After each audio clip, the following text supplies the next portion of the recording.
Anthropology students, this is your last PowerPoint of the semester. That's a big one, and it has two parts. The first part is migration, and the second part is globalization. We will start by briefly discussing internal migration. Internal migration means moving inside the same country. So you do not cross borders when you are an internal migrant. This happens in all countries of the world, not only conflict zones, not only in underdeveloped countries. It happens here, for example, at a large degree. I'm an internal migrant. I was born East Quebec, and then I came to live here in order to work. So there are many reasons why people migrate inside their own country. A major reason is for work or studies. You move outside of your birthplace to go to school, and then you stay there to work. Generally, it happens when people move from regions, from the countryside, to the big cities. In the pictures, you can see a slum in Rio, in Brazil. This shanty town is populated by probably a lot of people that moved from the countryside to come to find a job in the city in order to survive. On the right picture, same thing in Buenos Aires, in Argentina, and that's a very cool image I found. You see a fence, and down the fence, below in the image, there are really wealthy houses. I wish I had a house like that with a pool. And up, you see very close, there's only a fence in between, a slum here. And every morning, in these two situations, especially women will, men too, people will leave their house, take the bus or the chicken bus, or they walk, they cross that fence, they go to the houses of wealthy people to work as carpenters, as cleaning ladies, as nannies, and then at night they go back in their home again. So these are people who moved from the countryside to work in the city. We call it the push-pull phenomenon. It means, people moving to the city. There's a push factor here. The countryside is not able to support its population anymore because of the industrialization of farming. There's not enough job in the production sectors, in the food production, to make a living for many people. So people have to move away. And there's a pull factor. Cities attract people because of lifestyle, because of opportunities for studying and for working. Another example is Lima. This is the capital of Peru. And these are the examples of houses in shantytowns around Lima. And I know what I'm talking about because I've been living in these slums. So on the right picture, you can see a house. It's how people start their lives. And that's actually a really nice one. They're not all nice like that. But young people, your age, they decide one day they leave their parents' house and they build their own house. For us here, having your own house is a big deal. You have to save money for years. But there it's a gradual process. So the first thing you do, generally it's a free spot. You just expand the city wherever you want, and then the spot belongs to you. It's a process of registration. I will not explain here. But you need first a few mud bricks. You don't bother so much about fired bricks because it's desert and it doesn't rain. It rains about 24 hours a year, so it's not a big deal. And then you need esteras. These are woven fiber material. There's a fancy door here. It's made of metal. So it's not wealthy people, but they're well off. Corrugated metal roof or cardboard or woven material, whatever you can find to have some privacy. And this is your house. Running water will come after. sewers will come after, electricity will come after. It's the process of expansion. So at first, houses do not have all these utilities, and then the city will expand its facilities to avoid the spread of disease, and then people will start paying taxes for that. It's a process. After a few years of savings and working hard, as you can see around that little shack, there are houses made of fired bricks and cement. This is when you could save a little bit. And on the picture up left, you see houses that are there, they have been there for at least 10 years. They have sometimes 2 floors or even 3 floors. They're painted. They have glasses on windows. So people will take a few decades or even a few generations to achieve that development. This is the process of development of Islam, a shantytown. Another reason why people will move inside their own country is when they're forced to do it. Not because of jobs, not because of family, this is your own will, but when you have no choice, sometimes it's because of a natural disaster, a hurricane, an earthquake, you end up in a refugee camp inside your own country. Sometimes people are displaced because of construction projects, dams that will flood territories, will force the evacuation of people. Many often it's because of wars or internal conflicts. When people are displaced inside of their own countries, we call them IDPs. IDP stands for internally displaced people. Today, the estimation is 71 million people persons worldwide are displaced inside of their own country. And it's a tricky situation because when you end up in a refugee camp inside your own country, the UN has limited authority to be able to help you, because in order to be able to help, people must cross borders. So it's a very precarious situation for a lot of people to be an internally displaced person. Another kind of immigration is called international migration. This is when someone changes country, crosses borders. Most of the time, it's people from developing countries who move to developed, wealthy, industrialized countries. There are many reasons for international migration. Some people can do it for studying, study abroad, and then working abroad. Some people might escape conflicts, violence, hunger, natural disasters, extreme poverty, among other reasons to cross international borders. We will see details about 2 kinds of international migration. The first one is what we call economic migrants, and the second kind of international migration is the case of refugees. Today, according to the UN, about 258 million people live outside of their country, live as migrants. This number includes documented and undocumented immigrants. This means legal and illegal immigrants. And this number rises every semester I teach this course. I have to change and update that number every time because it's on the rise.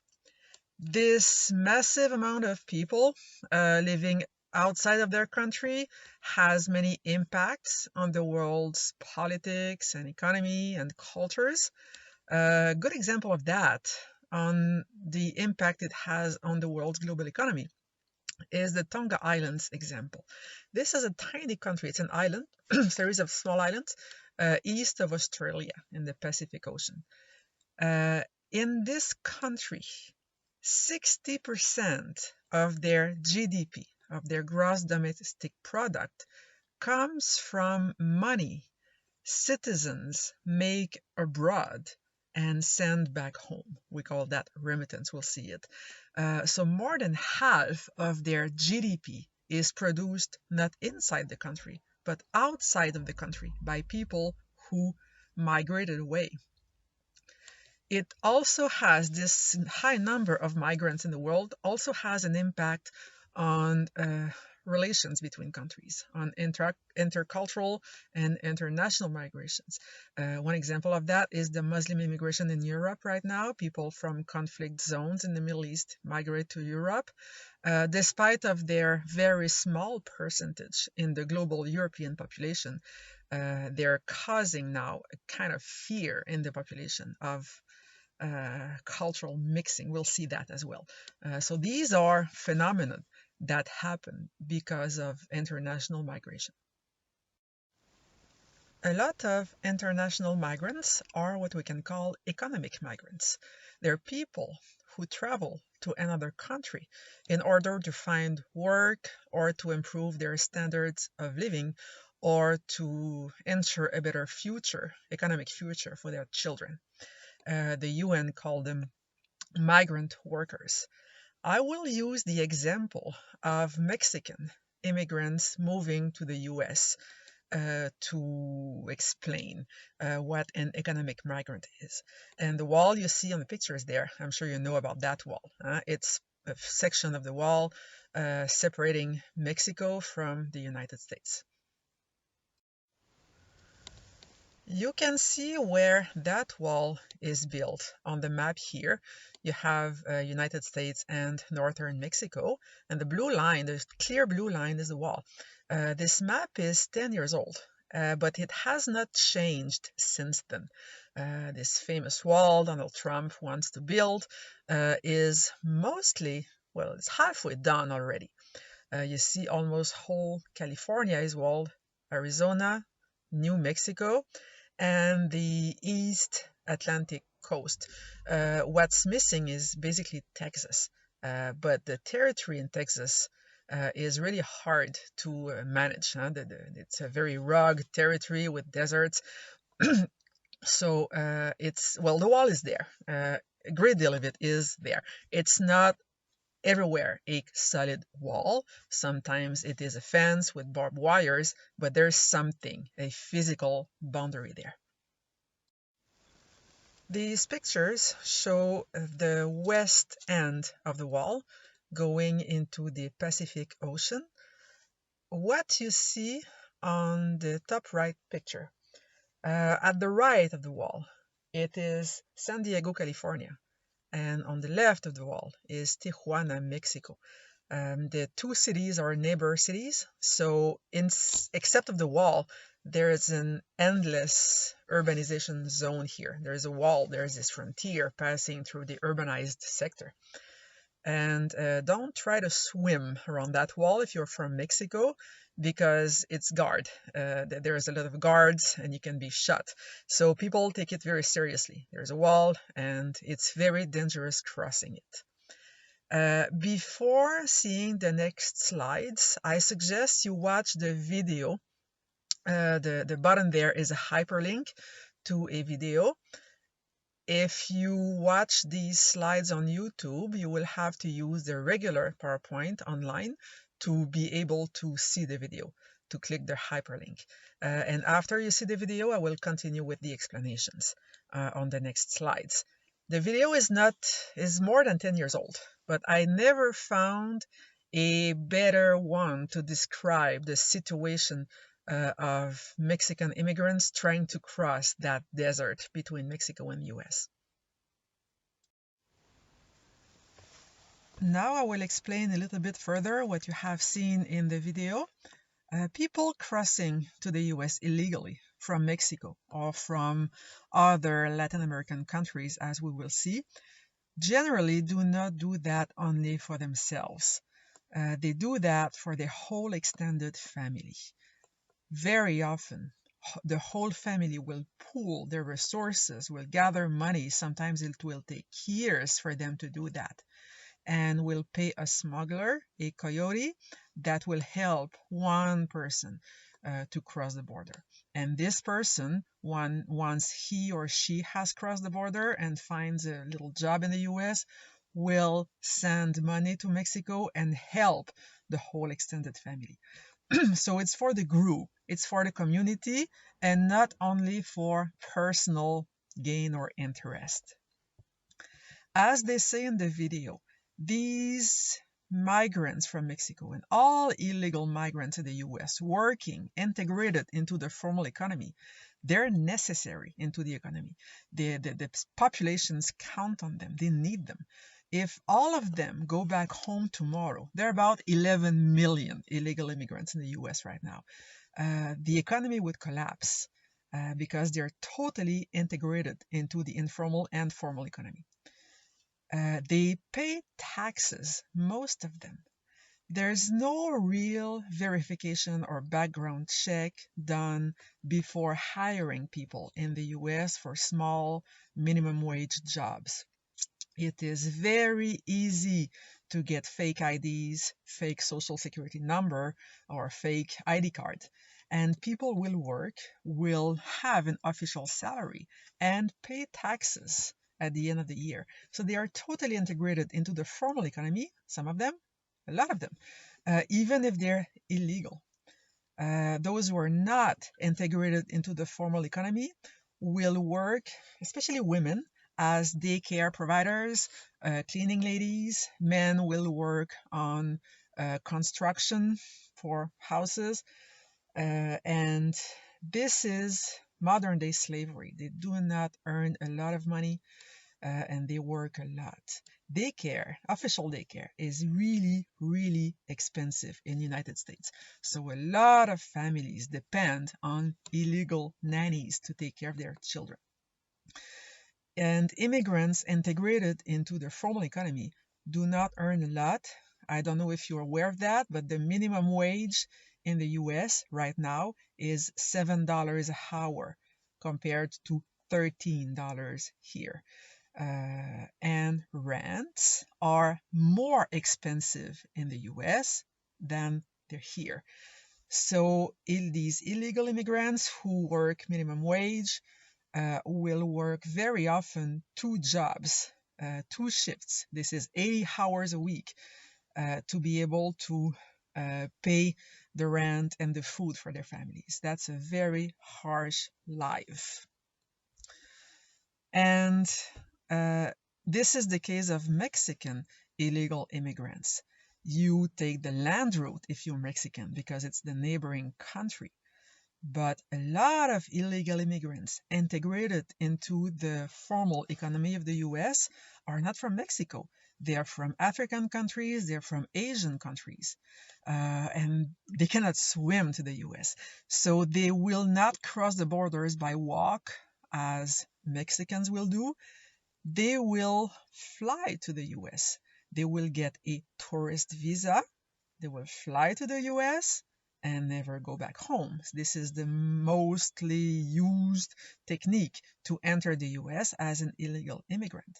And that's a harsh life as well because you never go back home. If you ever go back, you're not admitted anymore in the United States. And very often people will have children in the US. So they really don't want to go back home, whatever happens there, because they will be separated from their children.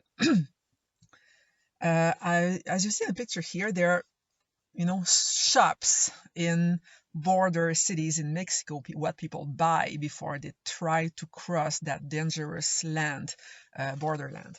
So what they don't show or tell in the video, what people buy, you see on the top image, they're carpet slippers. They're kind of slippers you put on your feet to avoid your steps being detected by underground radars detectors. So this is a very important thing to buy. People will also buy warm clothes and black water bottles because clear or white water bottles will reflect the moonlight and they have more chances to be caught by helicopter patrols.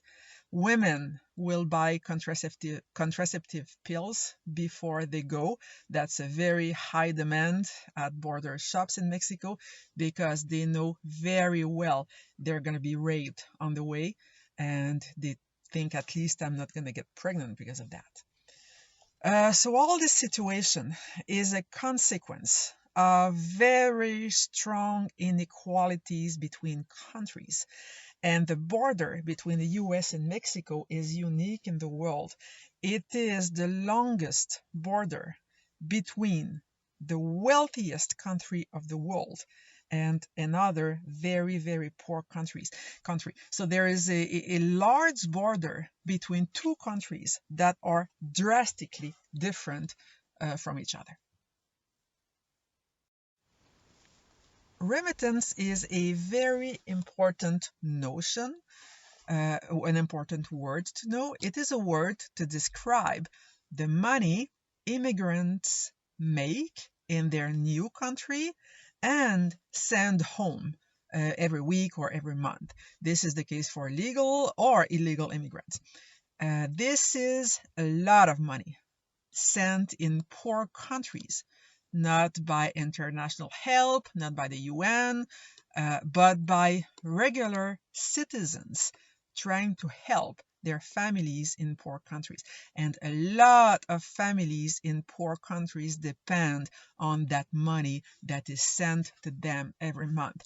You should see the lineups at Western Union in American cities on Fridays or Thursdays when people get their paycheck. There's a lot of lineups. There's a lot of people sending money home. Okay, what I will tell now between this slide 13, and slide 32 was valid before the COVID-19 crisis, because I'm going to talk about caravans and refugees crossing borders.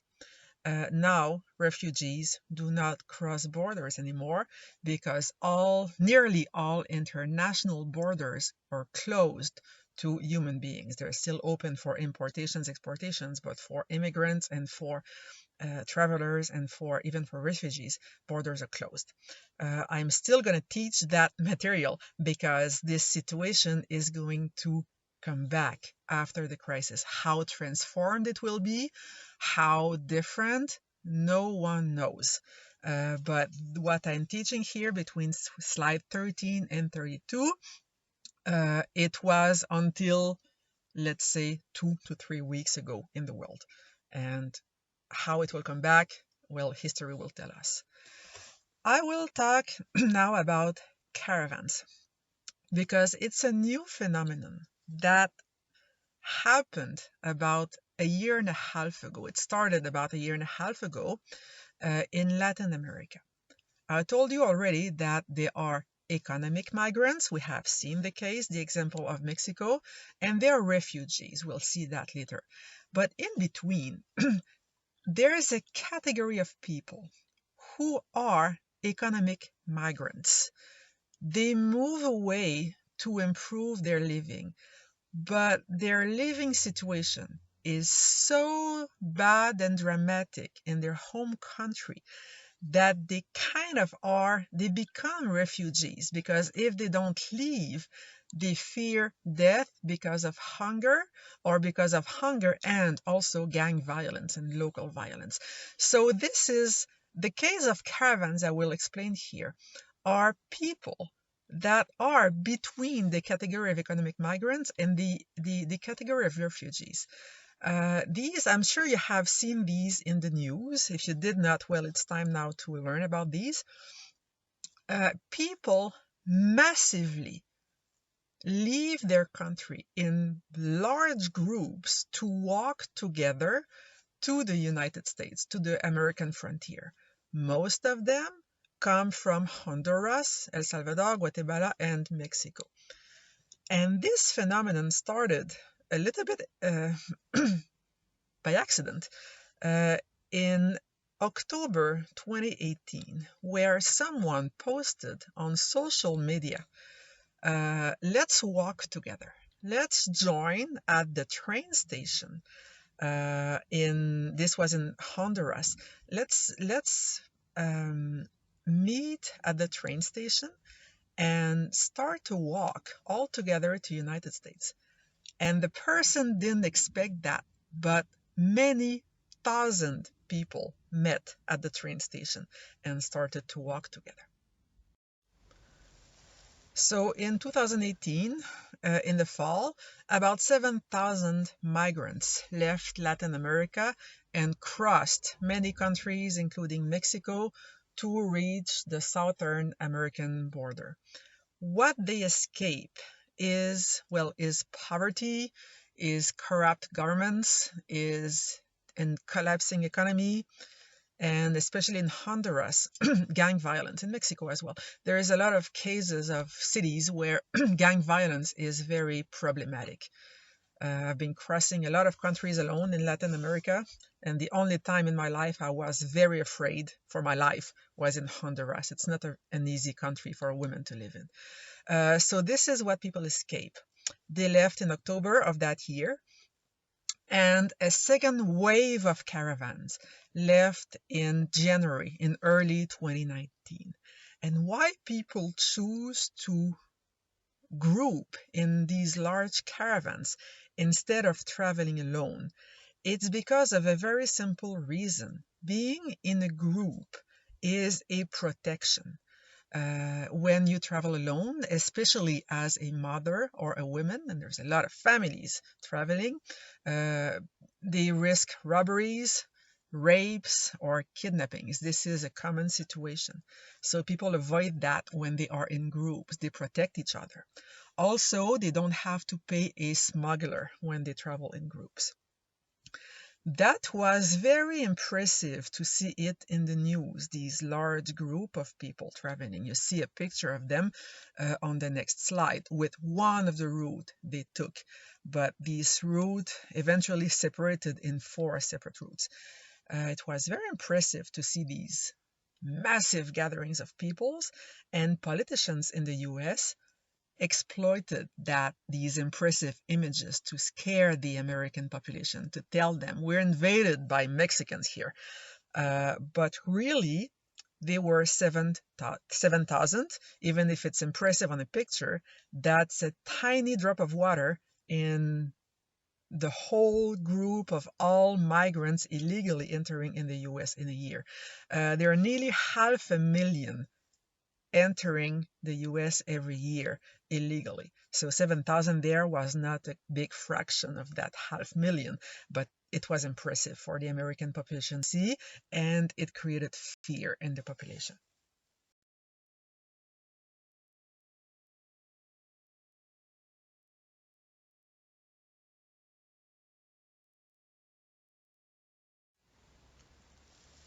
Another kind of international migrant is a refugee. Here on this slide, you have a summary of the definition of the UN about what a refugee is. It's someone who has to escape his or her country, because if they stay, they face death for many reasons, because sometimes of discrimination about race, religion, about sexual orientation, gender, political opinion.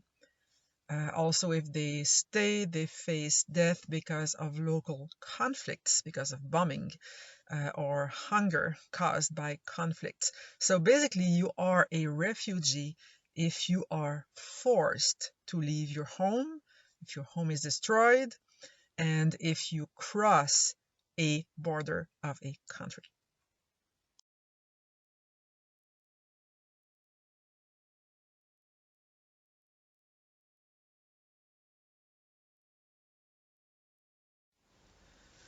To explain the case of refugees, I chose the example of Syrian refugees because in the last years, nearly a decade now, Syria is the country in the world that has produced the higher number of refugees, the higher number of first internally displaced people, IDPs, and also the highest number of refugees.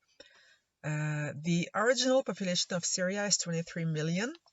and more than half this population is displaced right now, either internally or internationally. And when you see images of Syria in the news, you see bombings, destruction. But Syria, before this crisis they're in, was not a country people wanted to escape from. It was didn't have a perfect political system, according to our Western opinion. The civil rights were sometimes not respected, but it was a country that was developed with a good education system, with a good health system. What you see here is a picture of Damascus before the war. So you see, it looks like Quebec City. It was a beautiful country to live in. The next four slides explain well how people and why people started to leave Syria. The flow of refugees started during the Arab Spring in 2011, but really it is in 2015 that the situation drastically escalated, where millions of people started to cross borders to reach Europe, first by land, then by sea, and both. What you see on the map here is the situation in 2015. 2015, as I said, was a turning point in the process. People escape most of them escape Syria, but a lot of them come as well from Iraq and Afghanistan. And Turkey here is in a special geographic situation because people from these Middle East countries had to cross Turkey before they could reach Europe. This is why Turkey is at the center here of all these influx of migrants. First, people used the land route because it's the safest one, it's the least dangerous one. So where you see the green arrow is where people crossed from Turkey to Bulgaria and then to Northern Europe, most of them having Germany or England as a destination point. But really quick, in a matter of months in 2015, land borders were closed by fences and walls and military troops. So this land route here, where you see the green arrow, this small land route, was closed real quick. So people had to cross the sea to reach Greece and then by land go to Europe.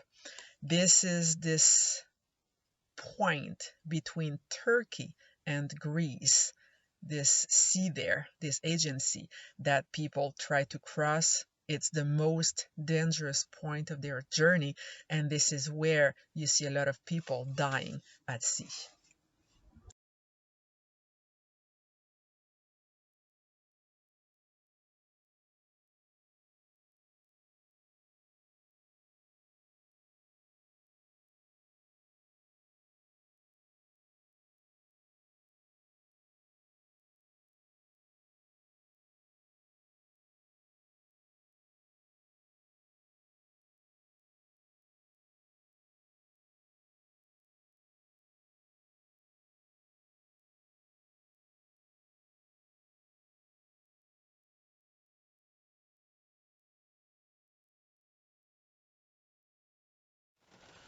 So the only route now between the Middle East and Europe is the agency between Turkey and Greece.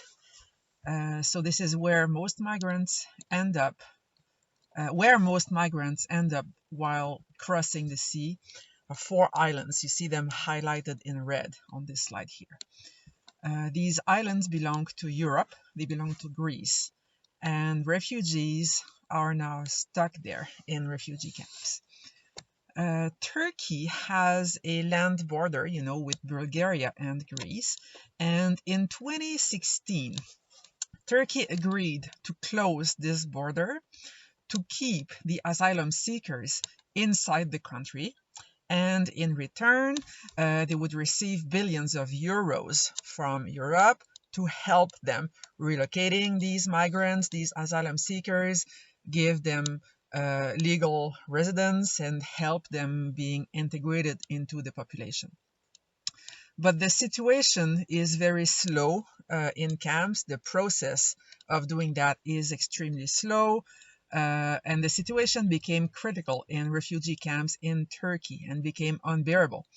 There is a lack of facilities, a lack of hygiene, so people suffer a lot from the cold, from hunger, from disease, and from violence. So refugees and asylum seekers risk it. They cross the sea, they cross the Aegean Sea to reach the Greek islands. Some of them come from Syria, but a lot of them also come from other countries like Afghanistan, Pakistan, Libya, Iraq, Somalia, Yemen, Bangladesh, and some 70 more countries. In 2019, 60,000 of them reached Greece by the sea route. And mainly they land on 4 islands: Lesbos, Chios, Samos, and Kos. You have them on the picture here. But now the camps on these islands have the exact same conditions as they were in Turkey. People suffer from cold, from hunger, from disease, and from violence. The conditions there are really, really extreme. You have on the next slides pictures of the Moria camp in the island of Lesbos. I'm sure you have heard of this camp. There are 20,000 asylum seekers now, among them many children that are alone because their parents die on the way. And the camp is designed to hold 2,800 migrants. So it's almost more than 6 times more, the number. And Greece by itself is not able to help such an amount of desperate human beings. There are plans to relocate these asylum seekers within the European Union, but this plan is not accepted by many European countries. Some countries even openly say that they do not want any refugee within their borders in order to keep the racial purity intact. This is the case of Poland right now, for example. Some influential leaders from the United Nations agree that these conditions in camp are left as they are on purpose to discourage people to take the trip to Europe. But people, these human beings are desperate. They take the trip or they die in their home country. So they will take the trip. So no one knows how this situation is going to end, especially now with the virus, the coronavirus going around. This is the unknown here.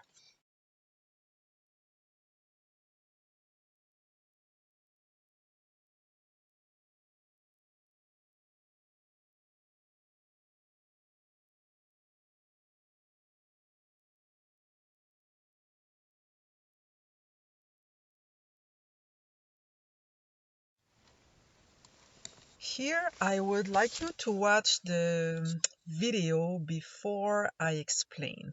It's a short video, it's about 12 minutes from CBC News that explains the situation in Quebec and Canada. And then you can hear my explanations about what they do not tell in the video. Those who are listening to this PowerPoint on YouTube, you can click on the hyperlink in the regular PowerPoint to see the video. The situation in Canada is very special about refugees entering the country because we live in a bubble here. We are in a nearly unique situation in the world, a situation we share with only a few countries, namely Australia and New Zealand. We are a developed country where people want to be accepted as refugees, but we have no border with any other country than the wealthiest country in the world, and we have no land route that is possible for people to enter here. And people have no possibility to come here by the sea. So we are totally isolated in Canada. And this is almost unique in the world. But there is something happening here since January 2017. In 2017, Donald Trump took office in the United States.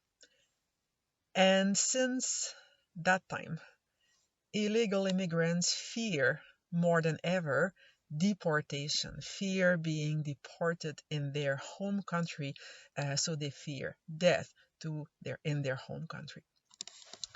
The solution for them is to cross somewhere to escape the United States.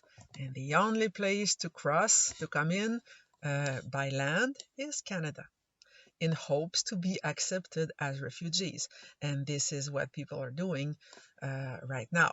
So it's a new situation that we live with here. And I realized in the past years that students do not know about this situation. So the strategy of people is to land anywhere in the United States, fly to JFK, New York, take a bus to a city called Plattsburgh in Upper New York State, take a taxi to a little road called Roxham Road, and cross to Canada. And this route is known now internationally. This phenomenon happens now because of what we call the Safe Third Country Agreement. And what I will explain now is also written in the two next slides. And they don't say it clearly in the documentary, so I will explain it clearly here. The Safe Third Country Agreement is an international agreement that says that someone who wants to request a refugee status has to do it in the country where they land first.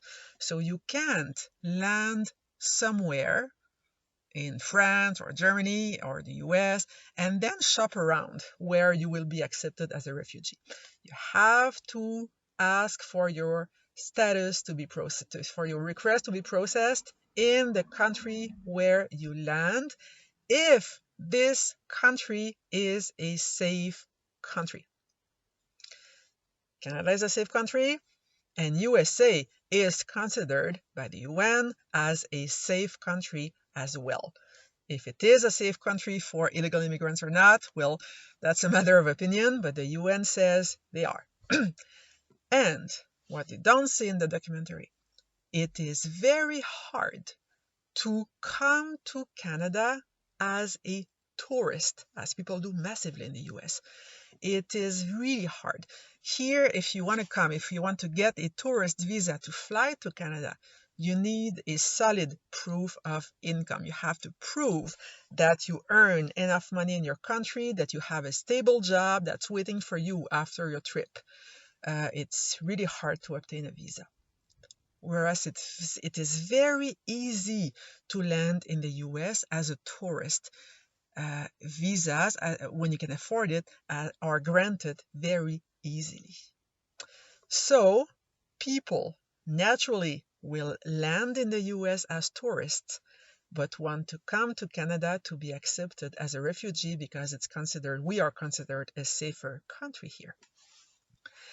If people cross from the US to Canada at an official checkpoint, a border checkpoint, they will be rejected because they did not land in Canada. They have to ask for a refugee status in the US. So they will be rejected here because they don't have any legal paper, they don't have any visa, and they will be returned back home where they fear death.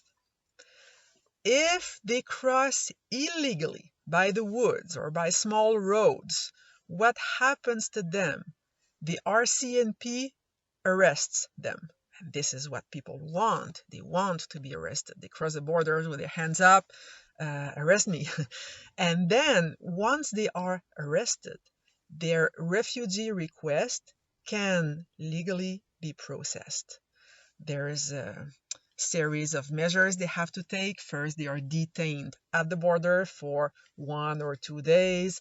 Then, if while waiting for a background check to be done, and if they don't have any criminal record anywhere, they are sent to other shelters, most of them in Montreal, where there's a more serious background check that is done. And then if they don't have any criminal record or problem, they can ask for a refugee status to be processed. Half of them, about 50%, are accepted in Canada because they are considered real refugees. Half of them are not accepted and are deported back home in their home country. And they take the chance because people consider, well, they don't want to go back home, it's worth taking the chance, and they do not want to stay in the US because they are afraid of being deported. So thousands of people every year now cross at Roxham Road, most of them in summer, because it's not an easy route to take. It's not as hard as the road between Mexico and the US, but it's not safe. A lot of people were injured and frozen, had serious frost bites by taking that road in the winter in the past. So thousands of people cross there all the time. Well, until the end of March this year, because now since we have this COVID-19 situation, the border is definitely closed. But until a few weeks ago, this was the situation. So what's the solution? Because there's human exploitation here. There is a very heavy bureaucratic process here. So what are the solutions to avoid such a high number of people crossing a border illegally, being arrested, risking being exploited by smugglers, and risking their health? The solution depends on the political party. The Conservative Party has the opinion that we should make the whole border between Canada and the US and official checkpoints. So no one can physically be there and enter Canada for a refugee status to be processed. All people would be returned in the US. They could not enter. The Liberals are in a status quo situation. They are in a delicate situation because they're in power. So if they don't want a diplomatic crisis with the US right now, so they leave things as they are. The NDP says we have to void the Safe Third Country Agreement. We have to consider that the US is not a safe country, and then refugees could enter by a regular checkpoint for their refugee request to be processed and not enter by the woods, risking their health and being arrested. So depending on the political party, there are different points of view, and the situation is still evolving here.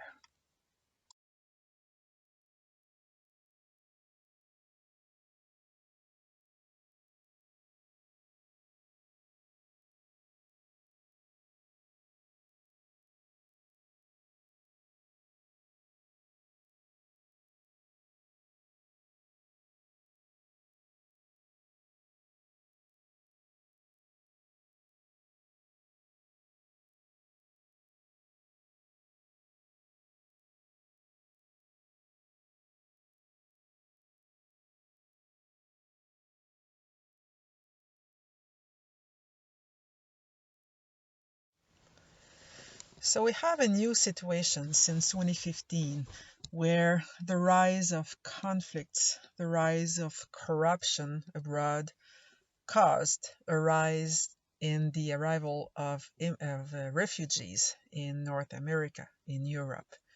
And this caused the rise of intolerance in the population.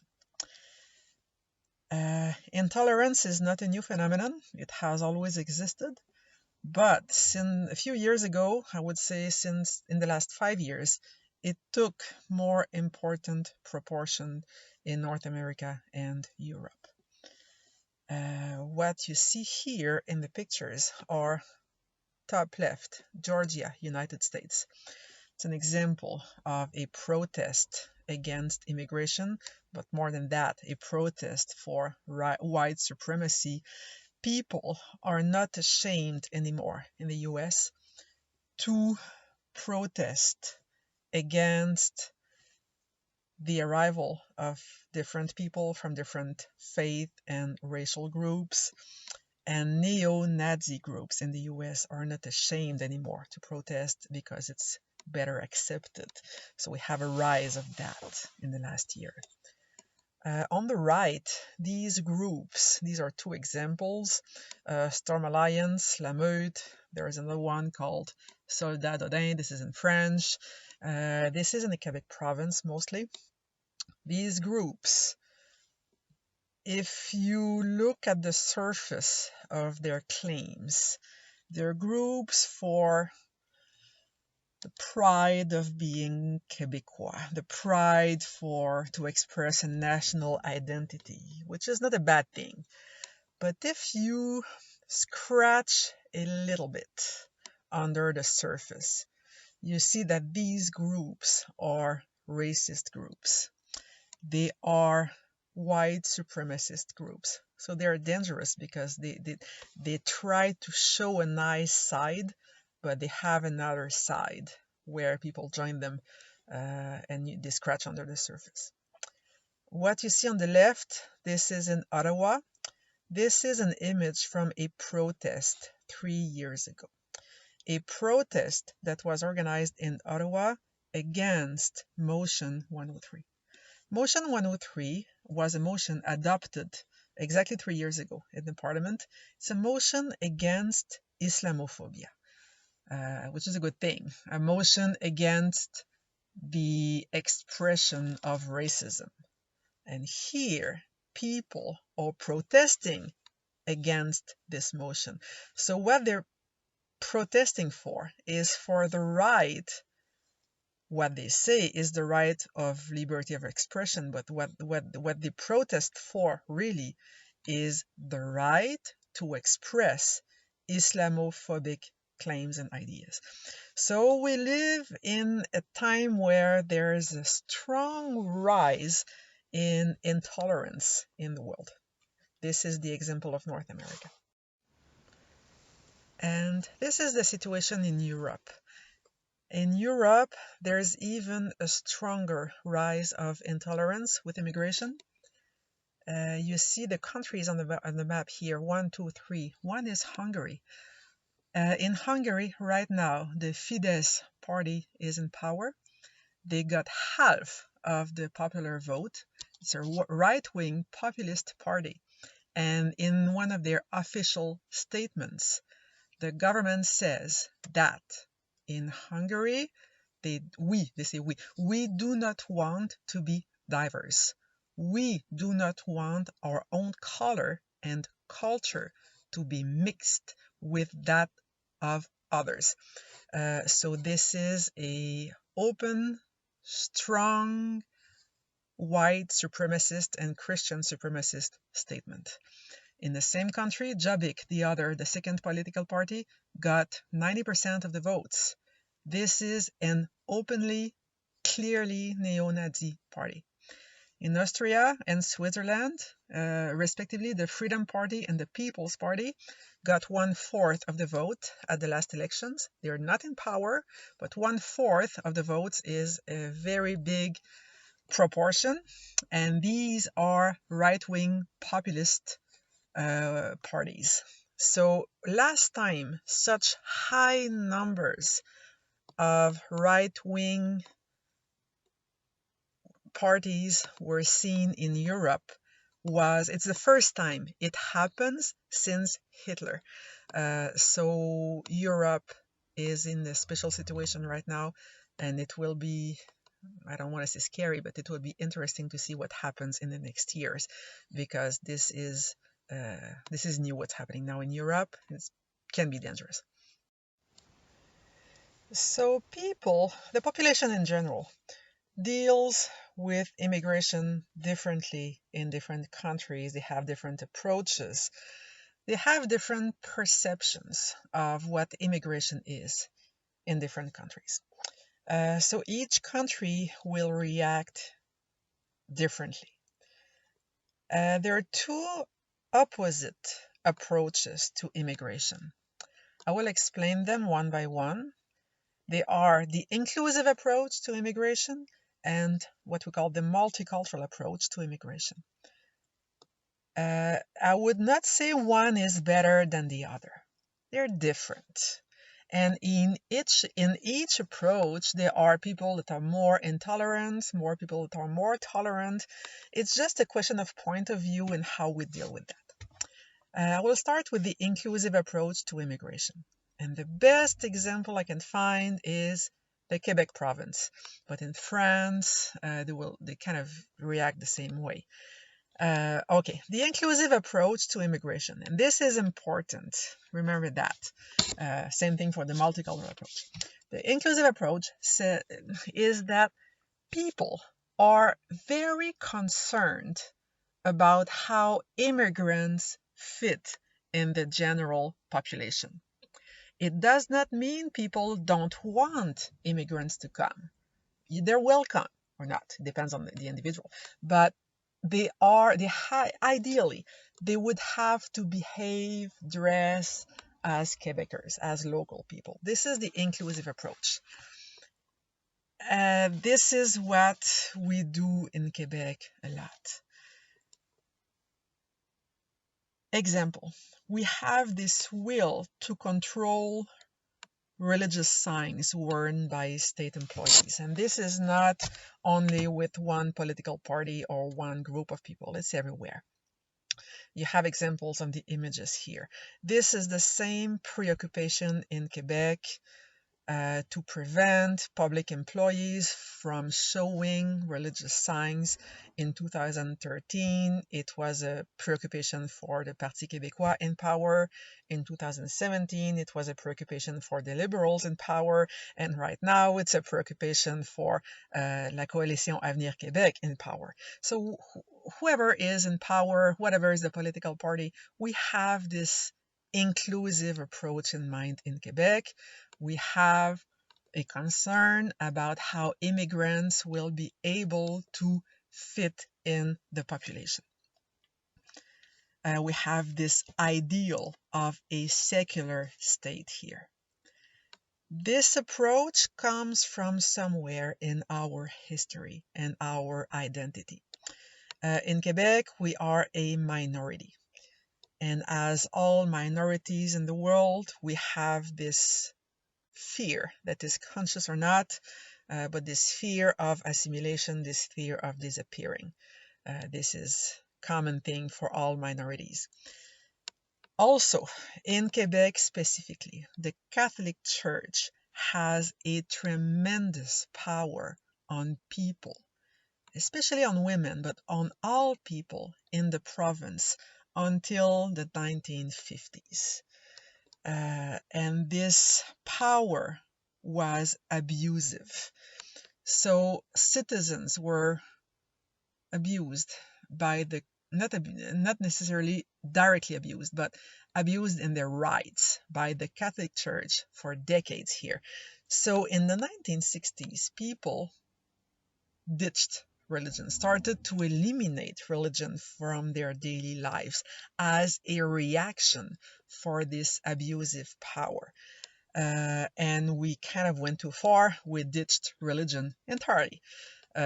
We developed a kind of allergy to religion and all religious signs, and this is visible most of the time in immigrants. Immigrants don't have any problem of using religion, and this is one of the reasons why we use this inclusive approach here in Quebec. The opposite approach would be the multicultural approach. We also call this one the patchwork approach. The best example I can give you is United States. It does not mean, I will explain the approach, it does not mean people are less racist or more tolerant, or it's different ways to see things. I could call that, to explain it, the live and let live approach. as long as people make the system work, as long as they pay their taxes, as long as they're integrated into the formal economy, they're kind of free to continue using or showing their cultural traditions, including their language, their faith, their fashions, etc. People don't care so much less than here.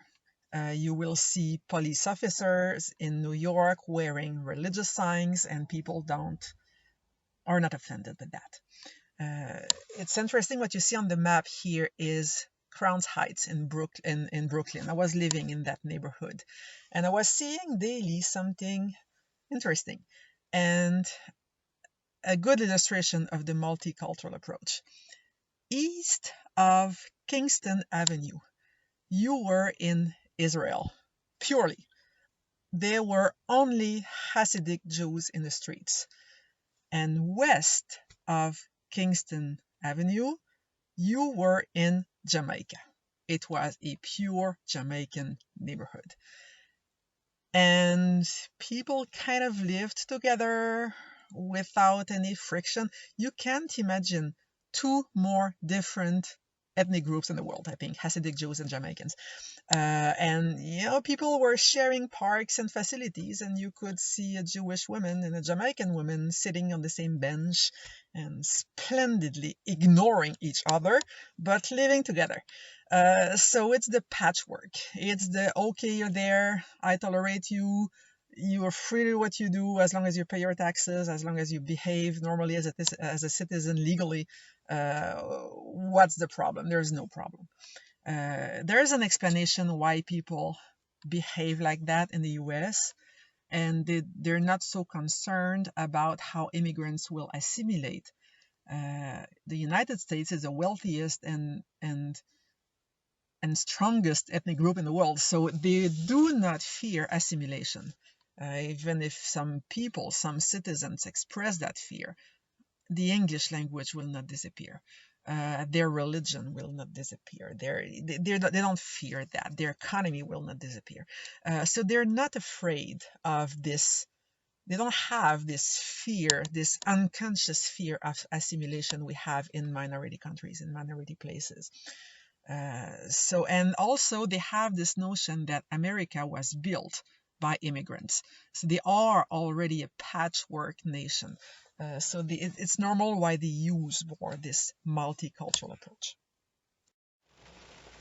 So most people agree now that we really need this immigration in wealthy countries, in developed countries, because we have a low birth rate and there is a shortage of workers for employment.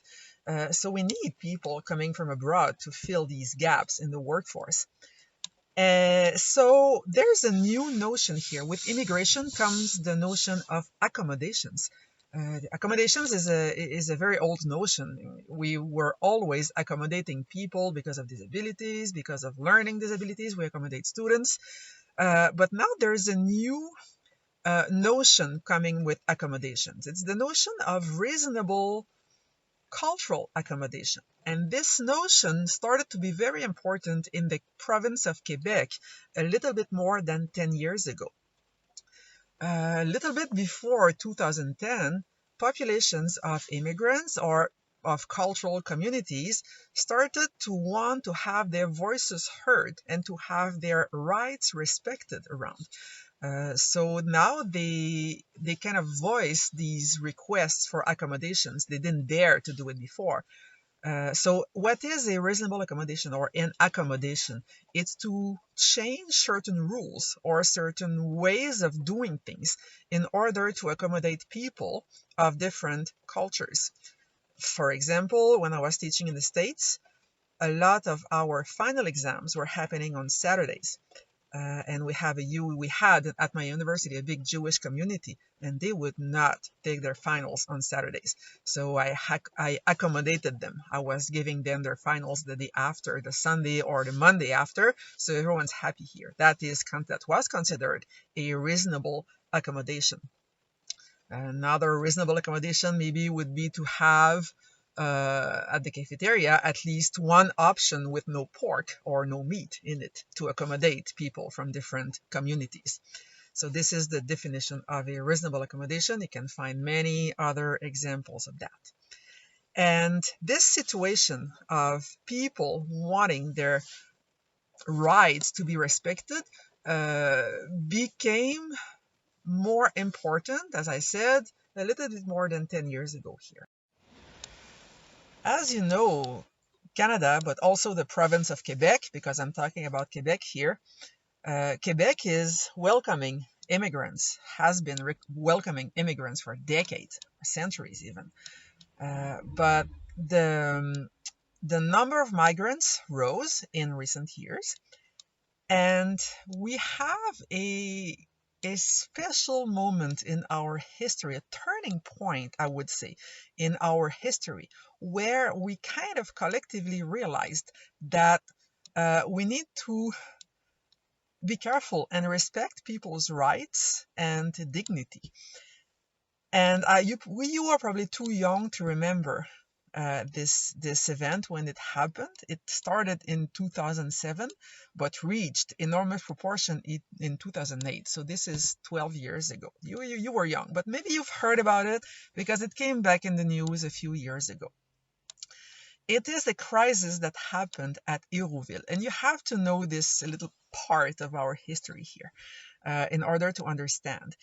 So Hérouville is a very small town, about 12,000 people, 100% Christian and white at the time, except for one boy, one adopted child from Haiti. And I suspect with what happened, they're probably mostly 100% white and Christian still today. It's a small town north of Trois-Rivières. Trois-Rivières is between Quebec and Montreal. It's close to Saint-Tite, so it's a remote place. And they did something that the mayor of the city sponsored a project, a kind of project that we see in many towns in Quebec, in many cities in Quebec. We have that in Gatineau as well. It was a guide for immigrants. Guidebook for immigrants. And these guidebooks exist in most cities, and they are pretty useful for some information. For example, in the guide of Gatineau, you see informations such as how to register your kids in school, how to get a health card, a social security number, employment. So these are very useful information. But sometimes these guides are going too far. For example, about 10 years ago here in the guide of Gatineau, it became controversial because they kind of include sometimes cultural guidelines, which is okay. Men and women are equal. We cannot do certain things. We cannot request certain things.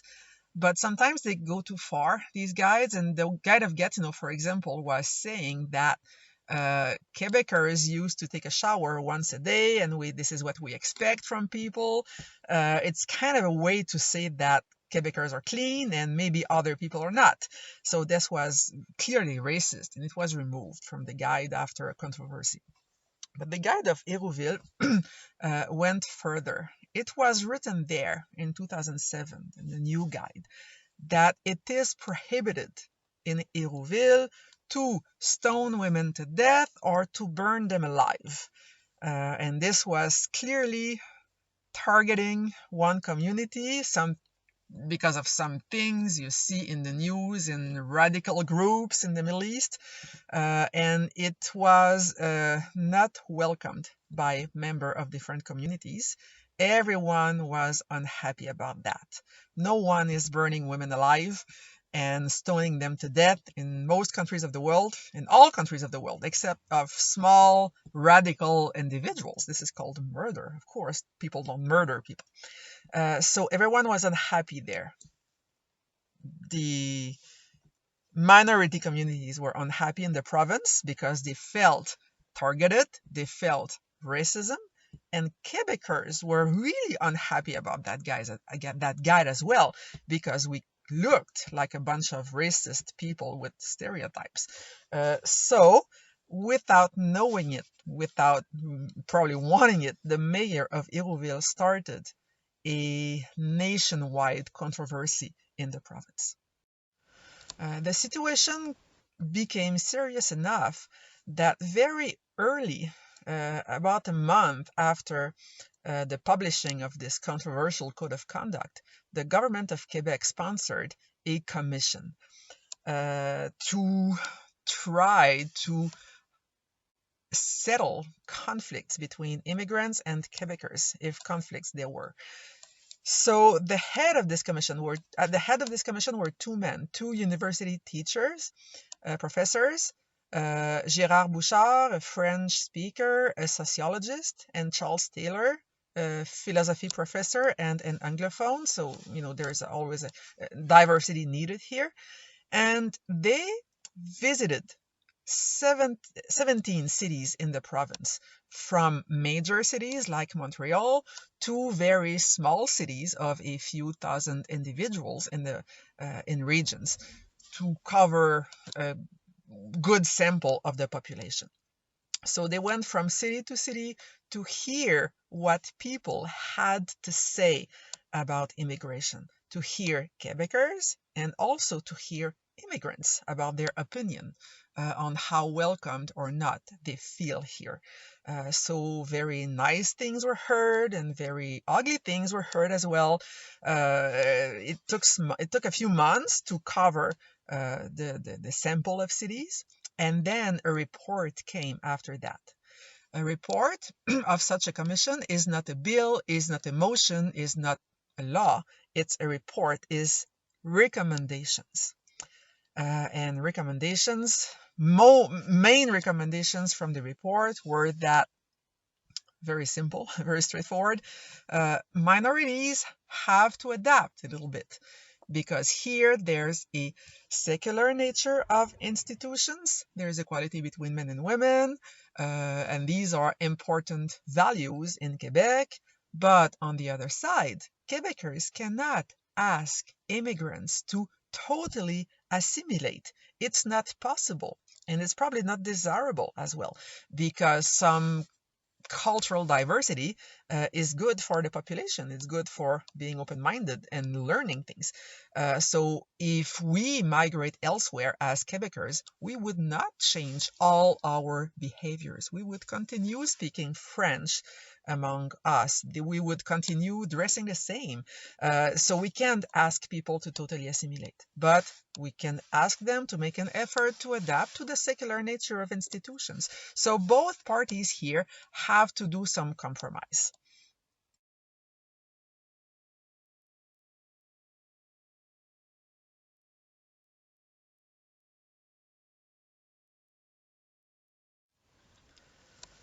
Among other recommendations in the original report were the following, that we sometimes hear in the news still today, especially the notion of religious signs worn by public servants.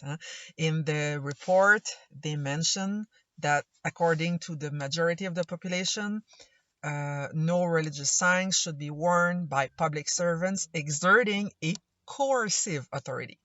A coercive authority means I have power on people. I can put them in handcuffs and in jail.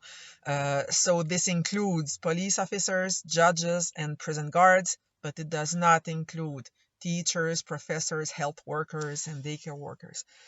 So this was a recommendation in the original report. And then after that, after the killings at the mosque in Quebec City 3 years ago, Bouchard changed his mind to say that maybe this notion of prohibition of religious signs should change, but these are just opinions and recommendations, they're not laws. If we go back to our notion of reasonable accommodation, it's easy to know what an accommodation is, but it's not so easy to know if it's reasonable or not. It's basically case by case, and there are previous decisions from the authorities we can base ourselves on to determine if right now something is reasonable or not.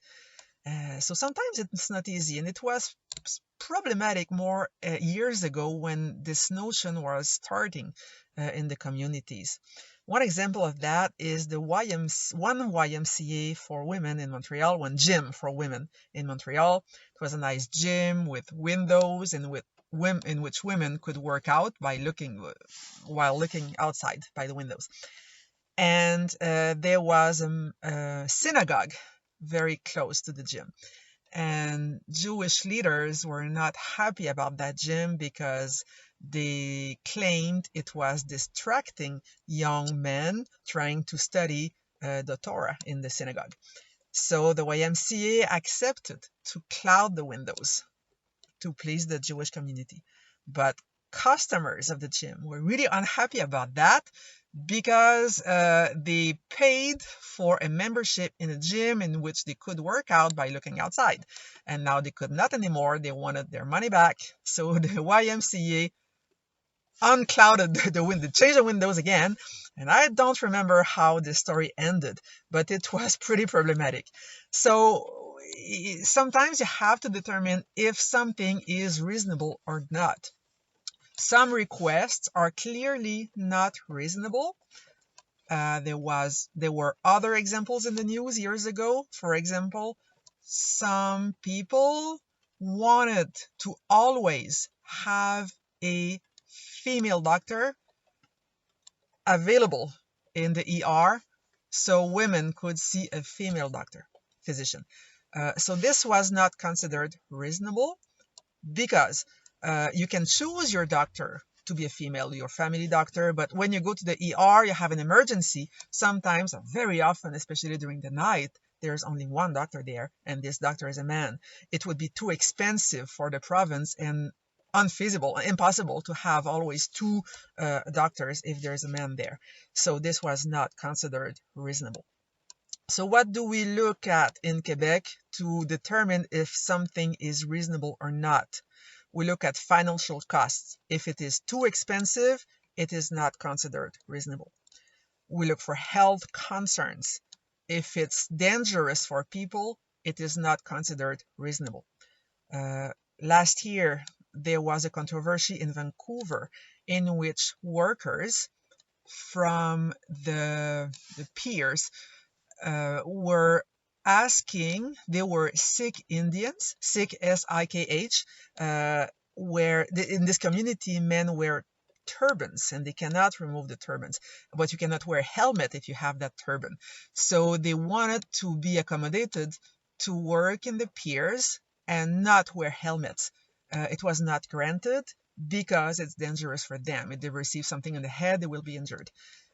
So they were relocated in other duties where they do not have to wear helmets. So another accommodation was found for them. So it has to be cheap. It has to be not dangerous. It has to have a low impact on the majority. If you help a few people, but it has a tremendous impact on the majority, it's not considered reasonable. And on the other side, the benefit for the minority you're helping must be as high as possible. So one example of an accommodation that is granted to people sometimes that is considered reasonable is some hours at the public pool without men. So this is totally reasonable because it's no cost. It's not dangerous for anyone's health. It has a very low impact on people here because this hour can be in the afternoon. So you will just use the pool another day, or it can be only one evening of the week, for example. And it benefits a minority a lot because otherwise women would not work out, would not go to the pool if there is not this hour without men. So this is considered reasonable. It's the same thing as there are hours for families at their ice rink. It's the same type of accommodation here.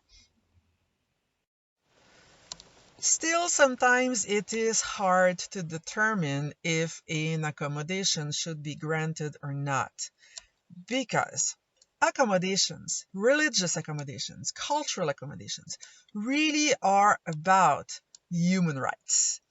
Because the right to religious freedom, the right to liberty of religion, is a basic human right. It's written here in the Charter of Human Rights. So this is why we accommodate people, because they want their human rights to be respected. But on the other side, sometimes human rights are in conflict. If you respect one human right, you will not respect another one because they conflict with each other. So you need a hierarchy of human rights sometimes, and there are judges who will decide that. The best example I can give you for that situation is a situation that happened in British Columbia years ago. It was a man from a religious community. It was a very tiny minority religious sect. He was not Muslim, he was not Jewish, it was a minority Christian sect. I do not remember the name of it. But in his religion, he had the right to be polygamous. So he was asking the, the government of British Columbia to have his multiple wives officially in his papers, in his IDs, in his tax papers at the end of the year. And this was the accommodation he was asking. And the court of British Columbia said that the provincial court said, no, you cannot. You have to choose one of your wives and put her as an official spouse in your tax papers. You cannot put them all. Otherwise, you will have it. You would beneficiate from too much money as your tax return, because they're not children, they're adult women. So the guy appealed, and the Court of Appeal said, no, you cannot be polygamous officially in British Columbia. It went to the Supreme Court of Canada, and the Supreme Court said, no, you can't, because there are two human rights in conflict here. First, liberty of religion, and second, equality between sexes. Because in a polygamous union, there is no equality between sexes that is considered here. And in Canada, equality between sexes is above liberty of religion in a hierarchy of human rights. So it is impossible to be officially polygamous. The judge said, you can do whatever you want in your home. You can have all your wives living with you. There is no problem. It is your private life, and the state will not intervene in your private life. But only one wife in her IDs will be considered your official wife. This was the decision of the Supreme Court. So it's reasonable accommodations become reasonable sometimes after a very complicated process, because they involve a conflict between two basic human rights. And of course, with the notion of immigration comes the notion of stereotypes, especially national stereotypes. I'm sure everyone knows what a stereotype is. I still put a little definition here. It's the assumption that all members of a group have a particular trait. It can be any group. It can be women. It can be blondes. And stereotypes can be negative. We often hear negative stereotypes, but they can also be positive. For example, Canadians are polite, Asians are smart at math. These are positive stereotypes here. We'll focus on national stereotypes because this is what is important for us when we talk about immigration. I'm sure you have heard some of them. Usually I ask the class to tell me what are their national stereotypes. And I hear, the ones I hear very often are Irish are drunkards, Mexicans are drug dealers. We heard this one from the mouth of Donald Trump a few years ago. What I hear, Arabs are terrorists. I hear this one sometimes. Yeah, so these are national stereotypes we hear. So you know some examples. Stereotypes come from somewhere. They have an origin somewhere. And sometimes this origin is so far away in time that we do not know it anymore. We have to search to find the origin of a stereotype. Sometimes it's closer to us in history, but very often it is because of specific historical events or some fact from a country that comes from their climate or geography. One example of that is the Irish stereotype, because a few years ago I was teaching that course and it was St. Patrick's Day, and people told me Irish are all alcoholics. It's not true. They're not more drunkards than us. But there's something in their history, in their climate. Irish is a northern country, and what grows there, or what grows well there in this country where winter is really long, is the same thing as here, particularly potatoes and wheat and barley specifically.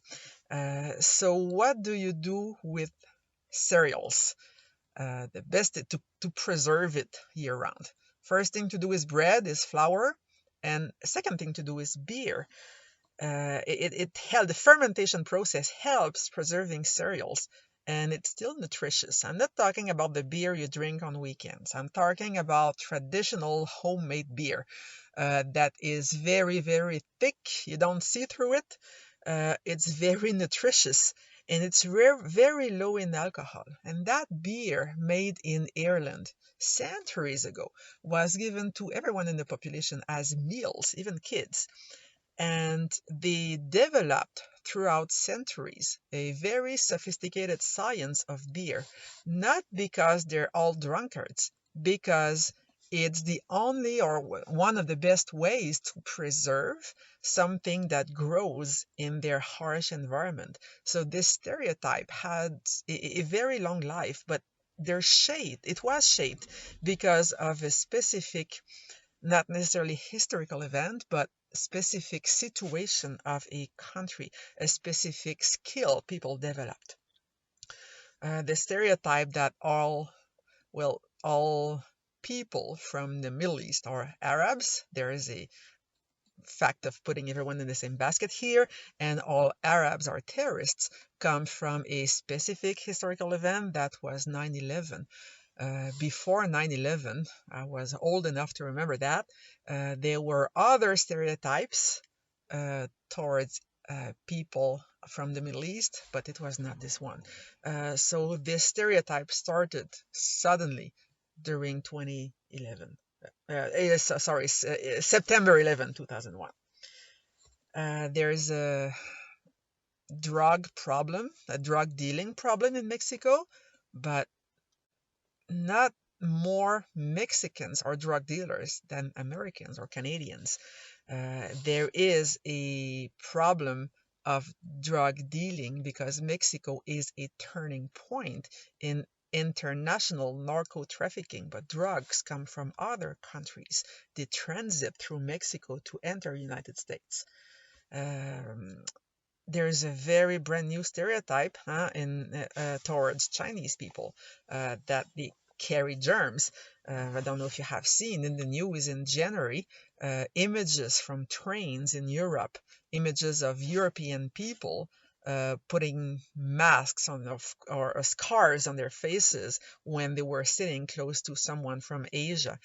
So this is clearly a new stereotype that is being shaped because of a recent historical event.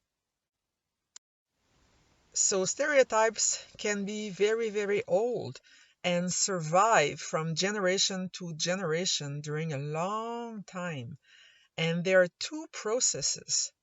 two mental, psychological processes that help stereotypes survive until today. And these processes are illusory correlations. It's the tendency to overestimate a correlation that does not really exist, like being Irish and being a drunkard. And especially, this is linked with a selective perception. Suppose that you have many Irish friends, and two of them or one of them likes to drink a lot, you will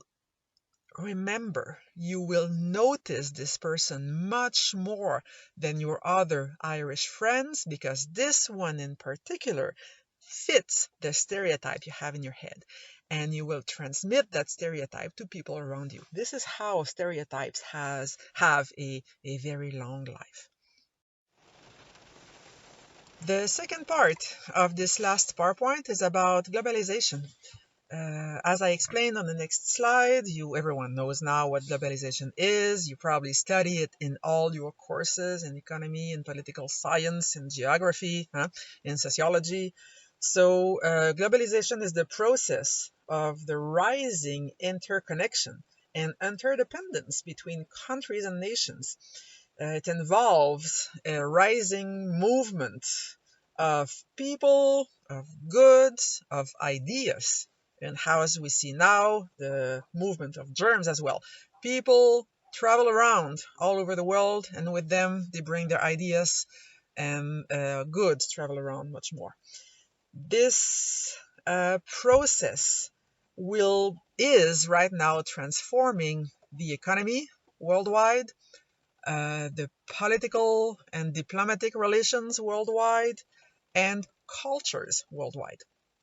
And what we will see in this last part of the PowerPoint is how globalization affects culture.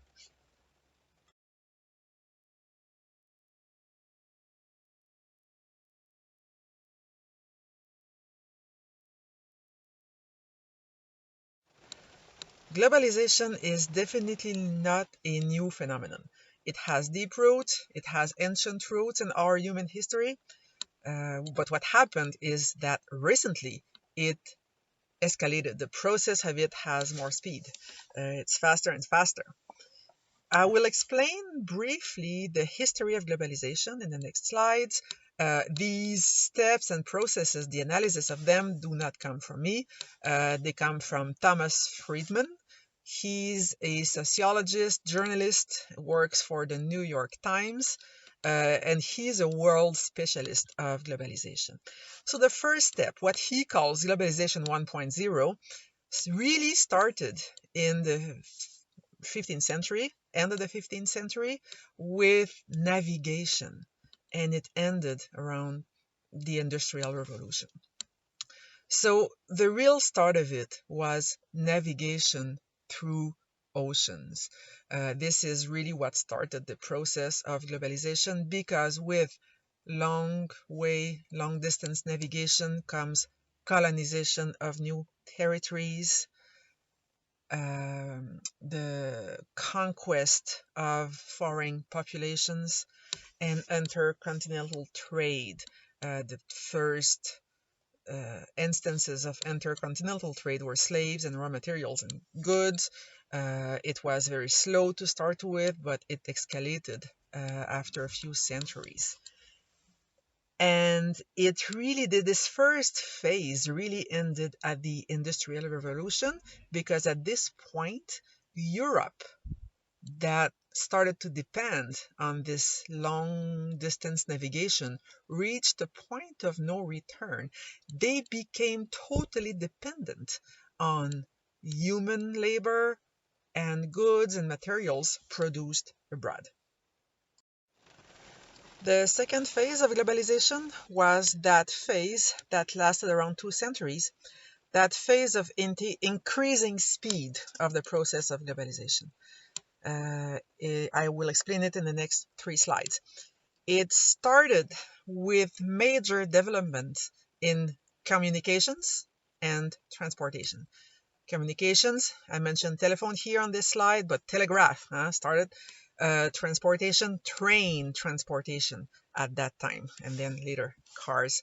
And there is an event that happened in the United States at the end of the Second World War that also helped the process of globalization. It was the Bretton Woods Conference held in New Hampshire. This conference was organized with one goal. This goal was to encourage the interconnectedness and the interdependence between nations to avoid another worldwide conflict. So the word globalization did not exist at the time, but it is clearly what they were seeking for. Many important institutions were founded during this conference or put together, and among them the World Bank and the International Monetary Fund. Another event during the second phase of globalization was in 1989 when the Soviet bloc collapsed. You were not born, but it was a very important world history event. Everyone my age remember exactly where they were when this happened. Suddenly, the world was seen as a single space.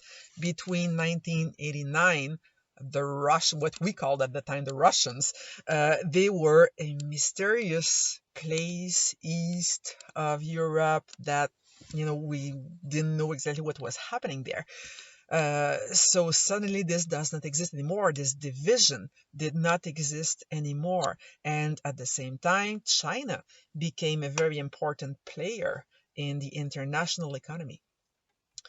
In 1995, another event happened that ended this second phase of globalization, and this event was Netscape, was this web browser that suddenly made the internet something that was known to the general population.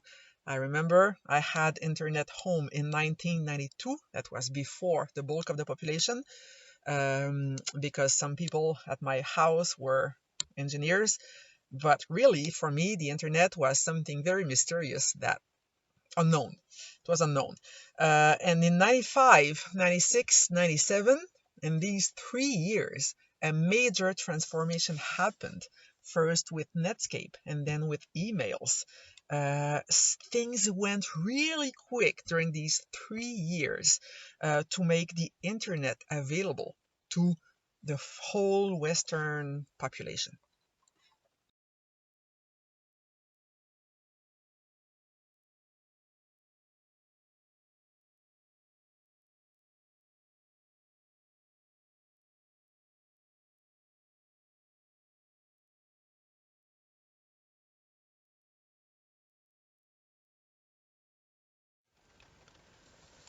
And about 20 years ago, maybe a little bit more, we have entered the third phase of globalization, the highest speed of globalization, with very, very cheap computers, very, very cheap communication means.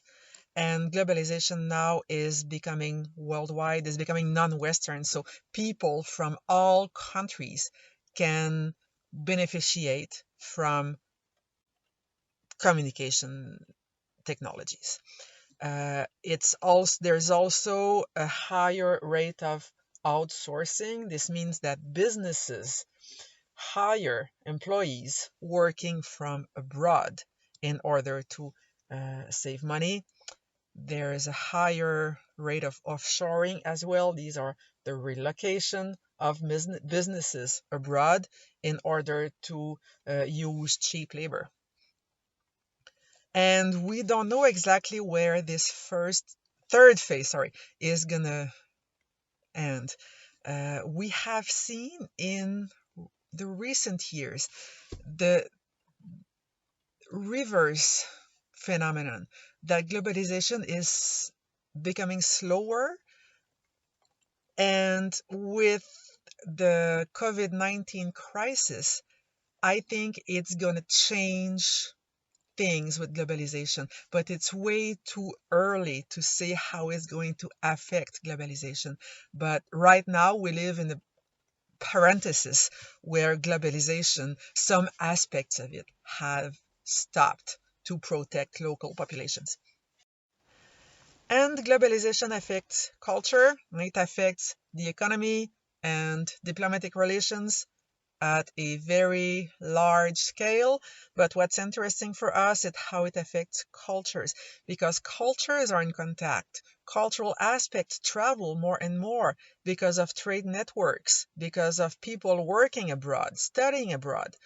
because of immigration, that's a big factor, because of tourism that is on the rise, because of telecommunications, people can communicate with people worldwide for free right now, almost. And globalization does not spread evenly. I say here, it does not affect all cultures in the same way, because as we will see, some cultures are more affected than others. And something that's happening now with these high contacts and important contacts between people from different cultures is the notion of cultural appropriation. I have to talk about that because this notion was totally unknown when I started teaching at Heritage 10 years ago. And now everyone knows what cultural appropriation is, and everyone has their own examples and opinions on it. So what really is cultural appropriation? It's the use of some elements from a culture that is oppressed today or was oppressed in the past by what we call a dominant culture. What is a dominant culture is not a better culture. There's no better culture. It's a culture that dominates politically and economically. So these elements are not used in a respectful way. They're used outside of their cultural context, outside of their true meaning. So their original meanings for the population that created these elements is totally distorted. It is totally lost. And this is disrespectful. It's harmful to people. They see it as something wrong. A good example of that is this Victoria's Secret advertisement you see on the picture, where the young woman has some imitation of a headdress worn by usually by First Nations men. She really does not need it there. It is totally outside of its true meaning, out of context, and this is seen as disrespectful for people. There's always a lot of controversies every year about, for example, artists guilty of cultural appropriation. Think of just Coldplay's video a few years ago that was in India. Beyonce dressed as a Bollywood star also with henna. Justin Bieber's cornrows, the guy's white. Katy Perry look as a geisha in a show. So artists are really good at that, and people are really good at finding accusations with artists and the general population. So there are a lot of controversies involving cultural appropriation around now. But cultural appropriation is not a new phenomenon. It existed a lot, a long time ago. These are pictures you see here dating from the 1970s. It was very common to see these kind of things. On the right, you see a punk wearing a mohawk. Mohawk was not invented by punks. It was a traditional way of doing your hair as an Iroquoian man before the European came in the Americas.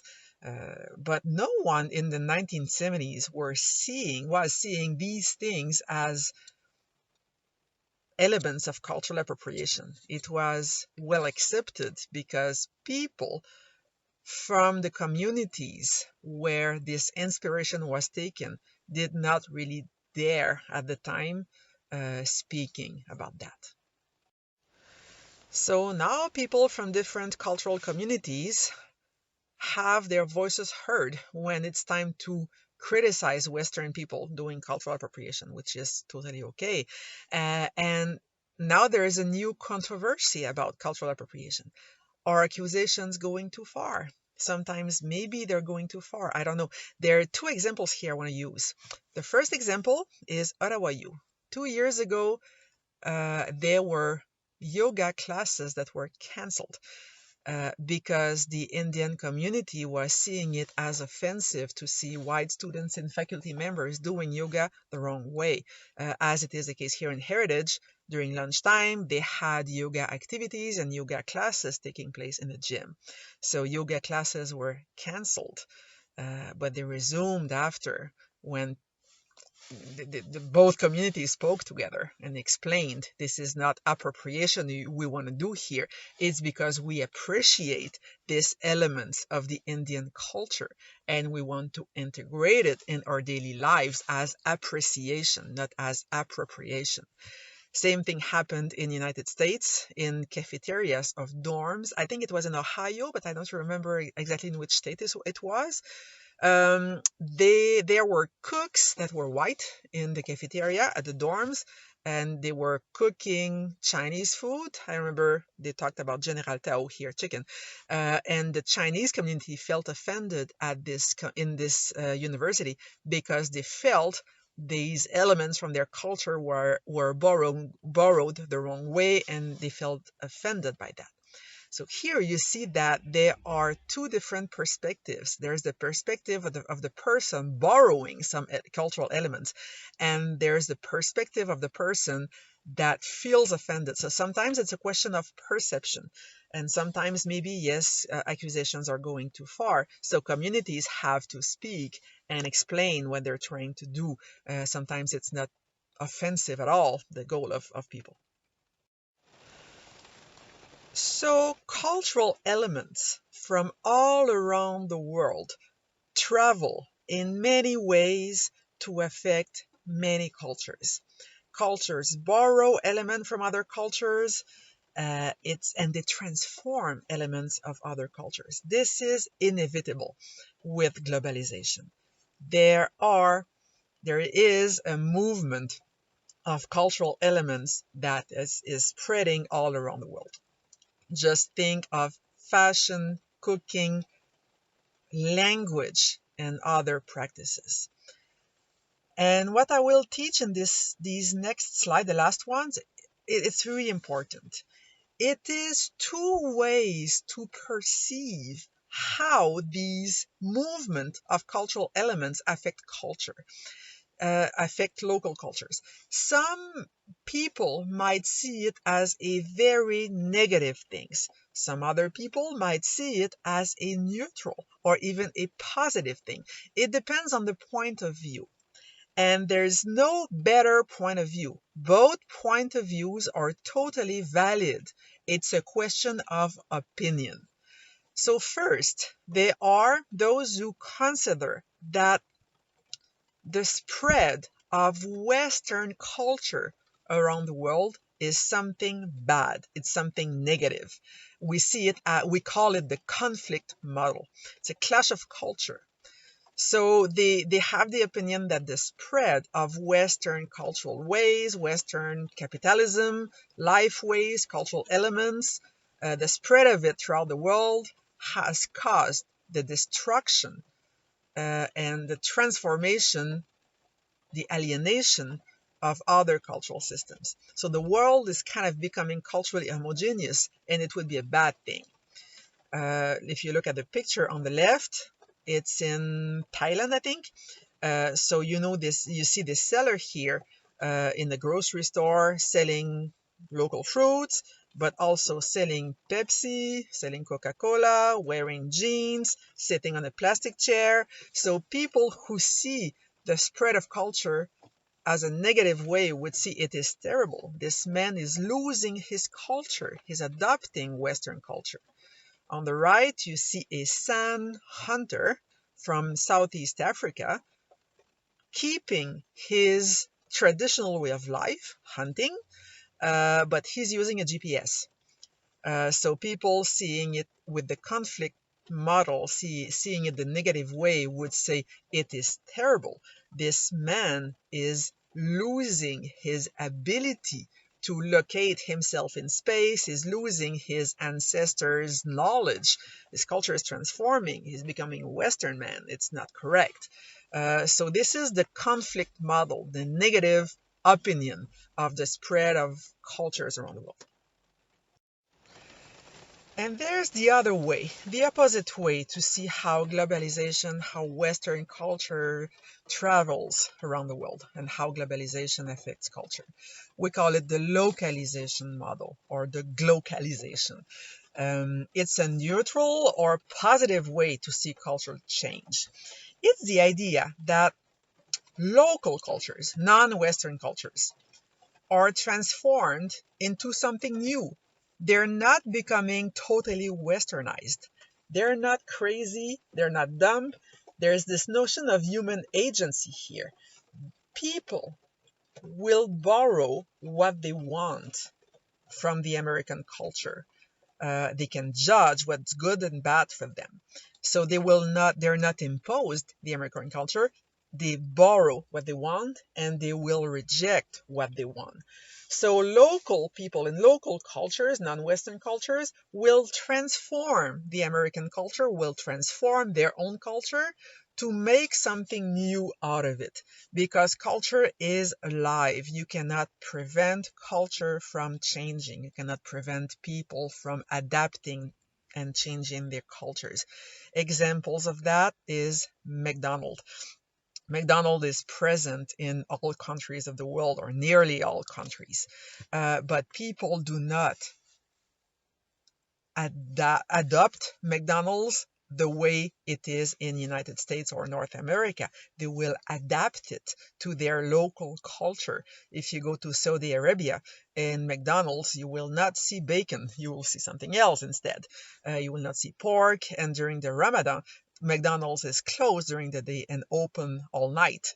And actually, parents will encourage their children to go there because they don't sell alcohol. So it's a good place to go. So they transform it into something new. Barbie has conquered the world, but Barbie dresses the local way. When you're in India, when you're in Muslim countries, you can buy some Barbie dolls, but they will be dressed in local fashion. They will not be dressed the American way. Music is a good example of that. Japanese hip hop is a good example of that. Hip hop is very, very popular in Japan, but it's not popular the American way. They have transformed it into something totally new with local preoccupations in lyrics, with local vocabulary, with local cultural practices going with it. So it's not American hip hop at all. It's Japanese. It is transformed by local people with the local flavor.